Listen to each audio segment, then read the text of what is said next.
Marami-rami sila, oo. Marami-rami ang magchat-chat sa'yo kasi sila ay in heat. Well, 안녕하세요. 김치노입니다. Wet na naman ako Ay, nabasa na naman ako ng ulan.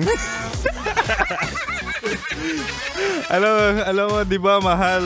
Siyempre, no, tag-ulan at talaga nga namang pumunta si Kim Chino dito para napapakinggan mo. At syempre, ako ang spicy opa mo sa radyo na kapag natikman mo, hanap-hanapin mo. Ako to, mahal, DJ Kim Chino, at makakasama mo ko 69 tayo, 6 to 9 p.m. Diba nga, baliktaran tayo at talaga nga namang ganyan din naman ako dati. Oo, talagang kapag umuulan ay para bang jowang-jowa. Hindi, alam ko naman dati na nagrereklamo akong tuyot talaga ako. Pero hindi naman yung dilig at basa na kung saan talaga nga naman binabagyo ako. Iba naman talaga to, Lord. Baka naman pwedeng tama na ang bagyo, tama na ang ulan. Nadiligan na po kami lahat. Anyway, mahal. Totoo yun na naglalabasan yung higad, diba? Yung mga nangangati ngayon. Kasi maraming bored, maraming gusto magpainit. Tapos kapag hindi na maulan at regular programming na, ay talaga nga namang nawawala na yung mga mahaharot na yan.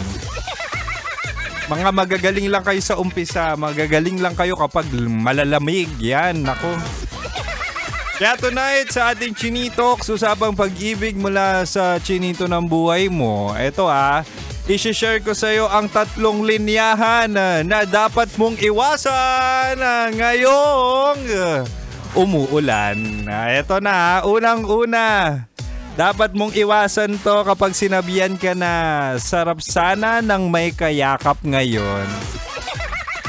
Naku, mahal, kapag nabasa o narinig mo yan, unang-una sa lahat, uhaw lang yan. Nangangati lang yan. Kapag sinabihan kang ganyan, nako, sinasabi nila, uy, ang lamig-lamig ngayon, nilalamig ako ngayon, parang kailangan ko ng kayakap. Wow, hindi! Kapag sinabihan ka na nilalamig sila, pasadahan mo ng umuusok na plancha. Ewan ko na lang kung manlamig pa yan. Yung mga mahaharot na yan, naku, ang tawag dyan, tawag ng laman, huwag mo kong artehan. Gusto lang ng lambing, gusto ng lande, pero ayaw ng commitment. Kasi mahal una sa lahat, huwag ka magsisettle sa ganyan. Mas deserve mong maging jowa tapos pakasalan ka, hindi yung titikman ka lang kasi maulan. Maraming ganyan, lalo na kapag gabi tapos may story kang in-upload sa social media. Ay nako, talaga nga namang magko-comment at magre-react yan. Kaya ikaw, mahal, huwag kang marupok, mag-ingat-ingat ka. Isang linyahan pa lang yan pero parang pamilyar na sa'yo at talaga nga namang muntik ka nang mapasubo. Meron pa akong 2 mahal na linyahan na dapat mong talagang ingatan ang sarili mo. Kapag narinig mo to, tumakbo ka na. At syempre, mahal, sabi ko nga kanina hanggang 9 p.m. pa si Kim Chino, kaya wag mong ililipat ang radyo. Imaginein mo kahit may bagyo, naririnig mo pa rin si Kim Chino kasi lahat ng ito ay para sa'yo. Dapat dito ka lang dapat dito ka lang sa 90.7 Love Radio. Kailangan pa bang i-memorize yan? Basic.